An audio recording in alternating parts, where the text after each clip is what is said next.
Voilà, donc deuxième année de projet. Une des tâches du projet, c'est de collecter des données, c'est-à-dire qu'il manque beaucoup de connaissances aussi bien sur leur biologie que leur écologie. Et c'est important d'acquérir ces connaissances pour en finalité mettre au point des stratégies alternatives qui soient les plus efficaces.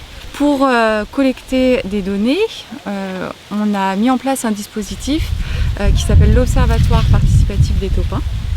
Et donc l'ambition de cet observatoire, c'est de former les élèves de l'enseignement agricole à la méthode d'échantillonnage, tout en collectant des données qui vont venir alimenter la base de données qui est liée au projet.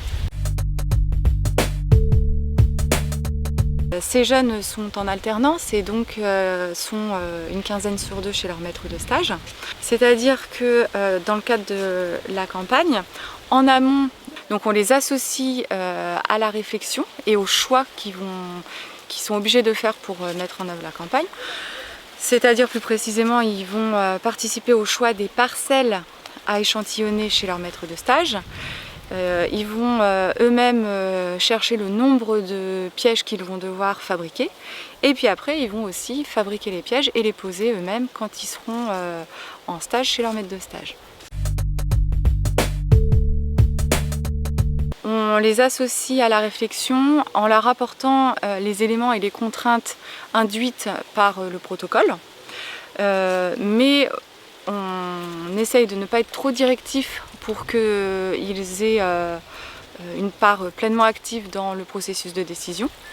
Et puis après, effectivement, une fois que tout est calé en amont, c'est eux, en autonomie chez leur maître de stage, qui vont poser les pièges dans la parcelle et qui relèveront les pièges 15 jours plus tard.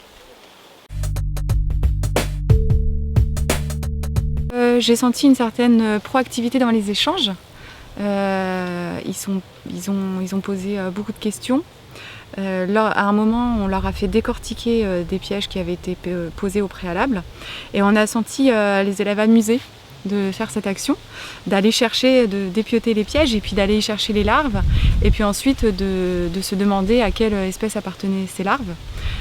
Donc on a bon espoir que en renouvelant cette opération et en plus sur des parcelles de leur maître de stage, ça les motive pour obtenir des résultats et les transférer à leur maître de stage.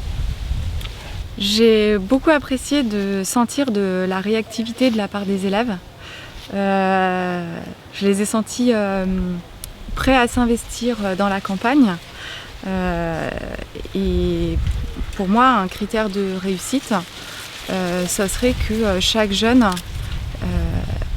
ressente de la fierté à donner à son maître de stage le livret qui contiendra l'ensemble de ses résultats et de ses interprétations. En fait, je l'ai fait.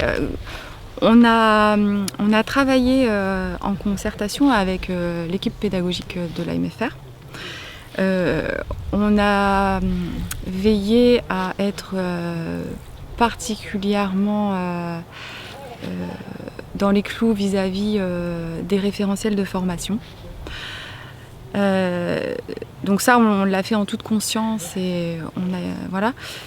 Par contre, au niveau des capacités, même si intuitivement on voit la plus-value, etc., on n'a pas encore forcément bien conscientiser le truc, ni verbaliser, ni écrit, etc. Mais il n'y a aucun doute que par rapport aux capacités qui sont exigées du bac pro CGEA, on soit dedans. On s'est dit les choses avec l'équipe pédagogique. Il ne faut pas que ce soit perçu par les élèves comme un travail en plus. Voilà.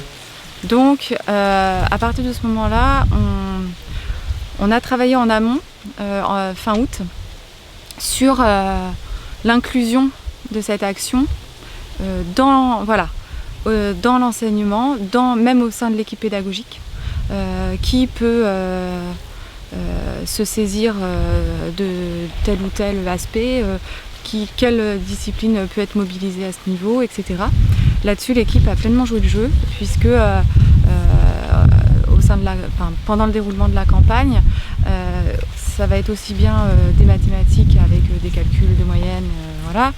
Ça va être aussi beaucoup de notions d'agronomie, la biologie-écologie avec les clés de détermination, d'identification des insectes. Voilà, le plus directement c'était ça. J'ai fait ça parce que je me mets à la place des élèves et je trouve ça sympa d'avoir un petit dossier qui soit esthétiquement en tout cas propre, qui soit agréable à regarder, parce que c'est ce qui permet de symboliser, c'est ce qui sera trace aussi de leur participation dans la campagne d'échantillonnage. Et c'est aussi ce livret qu'ils auront à présenter à leur maître de stage. Donc un outil unique pour recueillir les données qu'ils auront collectées, pour recueillir les résultats et les interprétations qu'ils feront à partir de leurs résultats. Ce qui leur permet à eux aussi de ne pas s'y perdre et puis de pouvoir centraliser tous les efforts qui sont faits par rapport à ça. L'année dernière, on avait fait une première campagne.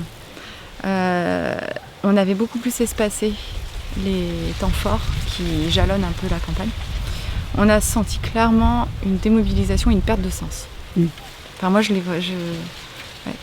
Donc là, pour éviter ça, voilà, on a décidé de regrouper de septembre à décembre. Décembre, la restitution officielle est faite avec présentation des traitements et des analyses qui auront été faites aussi en complément par l'INRA.